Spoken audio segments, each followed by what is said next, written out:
आपको रोजाना रात में कितनी नींद लेनी चाहिए यह तो आपकी उम्र के ऊपर निर्भर करता है, परंतु हमने अभी तक पढ़ा और जाना है उसके मुताबिक 18 साल और उसके ऊपर की उम्र के लोगों के लिए रात में 7 या 8 घंटे की नींद आवश्यक होती है। जो लोग समय पर सो जाते हैं और सुबह समय पर उठ जाते हैं वह लोग वास्तव में सबसे हेल्दी और चुस्ती स्फूर्ति के साथ जीवन गुजार सकते हैं। हालांकि सब लोगों के लिए समय पर सो जाना और समय पर उठ जाना मुमकिन नहीं रहा, परंतु लोगों ने अपना अपना समय कामकाज के मुताबिक सेट कर लिया होता है तो वो बहुत ही अच्छा है। आयुर्वेद और मेडिकल साइंस में कहा गया है कि जब सूर्यास्त होने लगता है तब हमारा शरीर ठंडा पड़ने लगता है। शरीर दिन में जितना कामकाज करता है उतना रात में नहीं कर सकता है। शरीर की सारी ग्रंथियां धीमी होकर कामकाज धीमा कर देती हैं। ऐसी स्थिति में रात को 8 बजे से सोने का समय शुरू हो जाता है। हालांकि भागदौड़ भरी जिंदगी में यह नामुमकिन है, परंतु 11 बजे तक कोई व्यक्ति सो जाता है तो वह उत्तम माना जाता है। 11 बजे सोकर 7 या 8 घंटे गिने जाए तो 6 या 7 बजे व्यक्ति सुबह नींद में से आराम से जाग सकती है। ऐसे समय पर जागकर सूर्य नमस्कार, मॉर्निंग वॉक और एक्सरसाइज भी आराम से करके अपने कामकाज पर निकल सकती है। अब कोई व्यक्ति सो जाने में जितनी देरी करेगा उतना ही सुबह देरी से उठेगा और शारीरिक श्रम को ही स्किप करेगा। अब ऐसा बरसों तक चलता रहे तो शरीर को धीरे धीरे नुकसान ही होगा।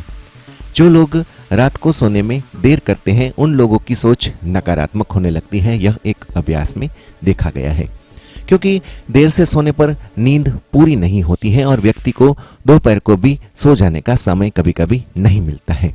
सुबह जल्दी जागना हो तो जागने के समय को मक्कमता पूर्वक तय कर लेना चाहिए और अलार्म घड़ी या फिर मोबाइल को बहुत दूर रखें ताकि जब भी अलार्म बजे तो उसे बंद करने के लिए शरीर को उठना पड़े। थोड़े दिनों में शरीर अपने आप मस्तिष्क में अलार्म घड़ी फिट कर लेगा और अपने आप ही जाग जाएगा। दरअसल हमारे शरीर में कुदरती रूप से सर्कैडियन लय होती है जो सोने और उठने के समय को प्रभावित करती है और उसे नियमित रूप से चलाती रहती है। इसे आसान शब्दों में आपकी शरीर की आंतरिक घड़ी भी कह सकते हैं। सर्कैडियन लय 24 घंटों तक कार्य करती है, जो अंधकार और प्रकाश के संपर्क में आती रहती है। उसी के हिसाब से सोने की और उठने की प्रक्रिया को तय करती है। यह घड़ी भूख, पाचन, शरीर के तापमान का नियंत्रण और हार्मोन को रिलीज करने का काम भी समय समय पर करती रहती है। हमारे मगज के अंदर एक खास हाइपोथैलेमस नाम का हिस्सा होता है।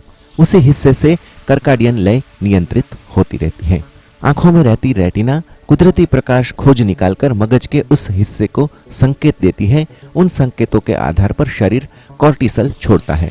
यह एक ऐसा हार्मोन है जो आपको सूचित करता है कि सुबह हो चुकी है। उसी प्रकार से शाम को जब रोशनी कम होने लगती है तो फिर से संकेत मिलता है कि अब शरीर धीमा पड़ गया है, थकान लगी है और अब शरीर को सुलाने का वक्त हो चुका है। अब आप समझ ही गए होंगे कि कभी कभी आपको रात के दौरान सोने में या फिर सुबह जागने में तकलीफ हुई हो तो उसका कारण सर्कैडियन साइकिल होता है। आपने इस साइकिल की रिदम को बिगाड़ा है, इसलिए ऐसा होता है।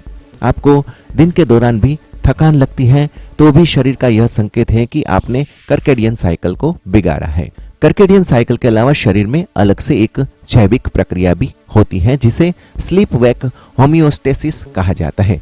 आपको कब और कितना सो जाना है यह इससे तय होता है। आप देर रात तक जागते रहते हो तो आपको यह बार बार अलर्ट करती है कि आप सो जाओ। हमें झोंके आने लगते हैं, यह इसी के कारण होता है। आप यदि देर से सोते हो तो आपको इसी के कारण खूब लंबी और खूब गहरी नींद में वह ले जाता है। शायद इसीलिए आपको यह सिस्टम सुबह जल्दी उठने भी नहीं देती है। अब जब आप रोजाना और कई दिनों तक देर से सोते हो और पूरी नींद नहीं लेते हो तो आप अपना नींद का ऋण इकट्ठा कर लेते हो, जिसका भुगतान आपको ब्याज सहित करना पड़ता है। सामान्य लोगों को 7 या 8 घंटे की नींद की आवश्यकता होती है, परंतु केवल 6 घंटे ही अगर आप सो पाते हो तो अब एक सप्ताह ही अगर ऐसा चलता है तो आप 7 घंटे का ऋण इकट्ठा करते हो, जो आपके समग्र शरीर पर नकारात्मक प्रभाव डालने वाला है। यह तय है। एक हेल्दी व्यक्ति के नींद का चक्र 4 चरण में चलता है। पहले 2 चरण में हल्के हल्के आंखों की मूवमेंट होती है, शरीर का तापमान धीरे धीरे घटता है और मस्तिष्क की गतिविधियां धीरे धीरे कम होने लगती हैं। तीसरे चरण में प्रवेश करते ही गहरी नींद की शुरुआत होती है और चौथे चरण में हृदय की गति और ब्लड प्रेशर दोनों ही बढ़ते रहते हैं। चौथा चरण समाप्त होने पर सब नॉर्मल हो जाता है, इसीलिए रात को 8 बजे सो जाना उचित माना गया है। परंतु व्यक्ति अपने कामकाज के अनुसार 8 घंटे तय करे और शरीर को नुकसान ना हो ऐसा समय खोज निकाले तो बहुत ही अच्छा है। दोस्तों, उम्र के मुताबिक लोगों को कितनी नींद करनी चाहिए, इसका पूरा चार्ट यहाँ पर हमने दिया हुआ है। आप अवश्य इसका अभ्यास करें।